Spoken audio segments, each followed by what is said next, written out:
Gaur egun, berezko hizkuntzen eta gaztelaniaren artean dagoen desoreka hori areagotzeko.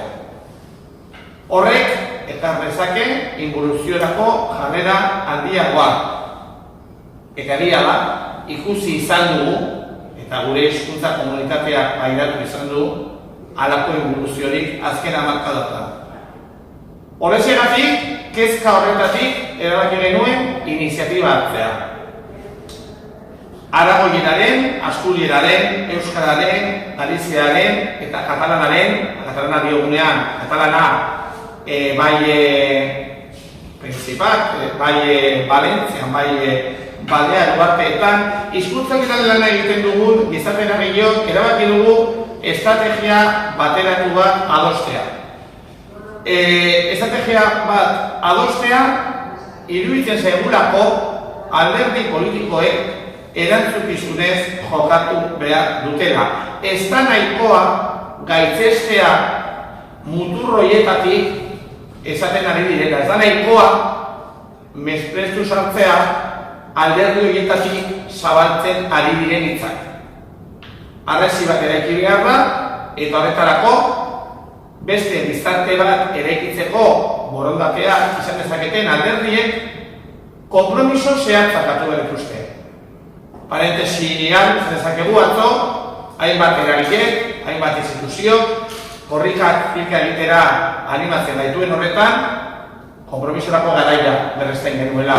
Eta gaur ere, beste kontestu honetan hori esaneko genuke.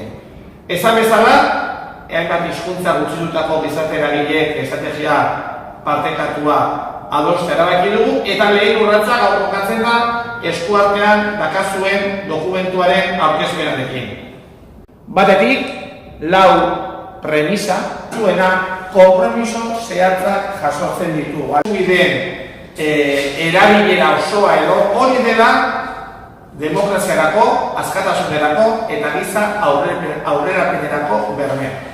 Ezin du hitz egin askatasunez, ezin du hitz egin giza aurrerapenez, ezin du hitz egin demokraziaz, baldin eta herritarrei oinarrizko hizkuntza eskubideak urratzen pasaizke. 2. Hemen eskara kapritxos ara. Hau ez da kapritxo bat. Hau da, duintasunez bizitzea. Eta guretzat duintasunez bizitzea da, gure hizkuntza bizitzea. Eta eskubide osoz egin nahi dugu. 3. Gaur egun, estatuko kontestuan, milioika herritar, eta ezan bezala, kontuan hartuta, estrategia hau adostu dugun, eragileo, zein hizkuntza komunitate horrezkatzen dugun, milioika pertsonaz ari gara. Milioika estunez ari gara, non ezin garen askatasun osoz bizi. Eta laugarrena, estatuak, historikoki, hainbat itun berretsi ditu, nazioarteko hainbat itun, eta iruditzen zaidu badela garaia itun horiek behar bezala betetzeko, besteak beste, erregioko edo gutxiengo hizkuntzen Europako karta, edota Donostian, orain dela 2 urte, 3 urte, inoizko adostasun sozial handiena izan zuen hizkuntza eskubidea bermatzeko protokoloa ere. Hartan esan bezala, gure proposamen honetan, lau premisa horiek jarri ditugu oinarri, baina konpromiso zehatzak eskatu dizkiegu alderdiei. Eta konpromiso horien berri, aizpea bezketak emango dugu.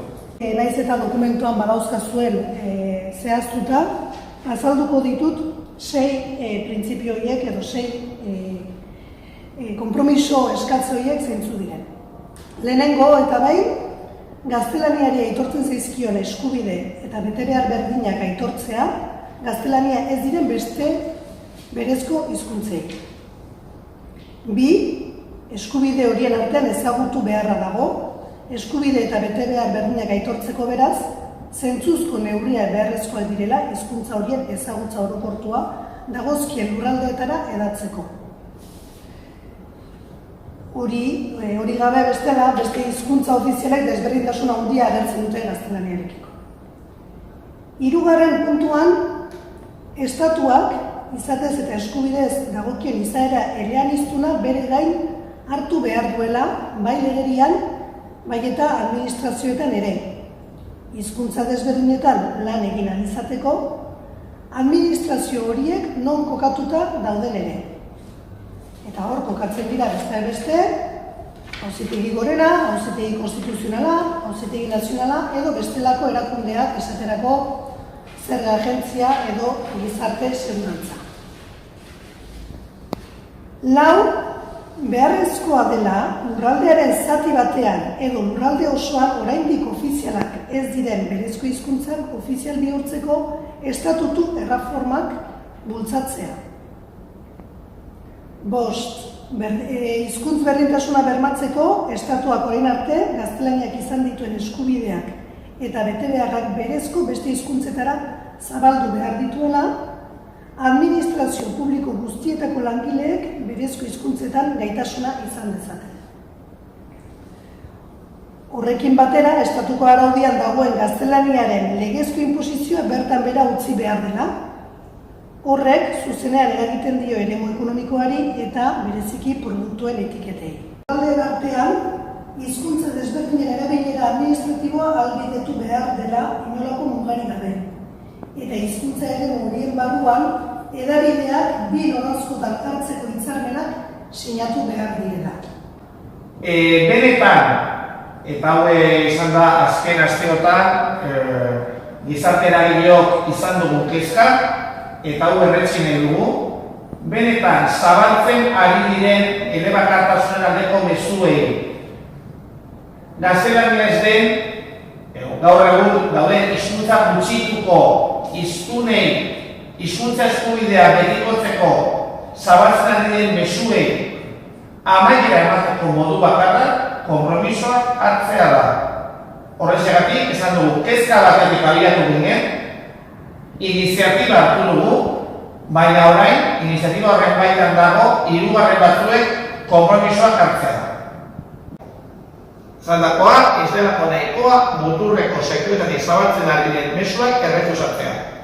Lehenengo urratsa izango da, ikusiko dugu ea zein nola atxikimendu jartzen duen dokumentuak, iruditzen zaigu, atxikimendu zabala jaso beharko lukeela, planteatzen dituena benetan printzipio demokratikoak direlako, eta aurrera begira, aurre ikusten dugu, ekainan eragile guztiok Madrilera bertaratzea, bertan alderdiei aurkezpen publikoa egitea, eta ikustea, erikaritzea alderdiek hartuko dituzten konpromisoa. Hortaz, bai, asmarberekoen ez dela bakarrik, dokumentua bezala bakarrik gaur egiten duguna agerraldia, gaur da lehenengoa, baina, zan bezala, Asturiera, Arabaiera, Katalana, Galiziera eta Euskararen alde lan egiten duten eragileak bildu gara,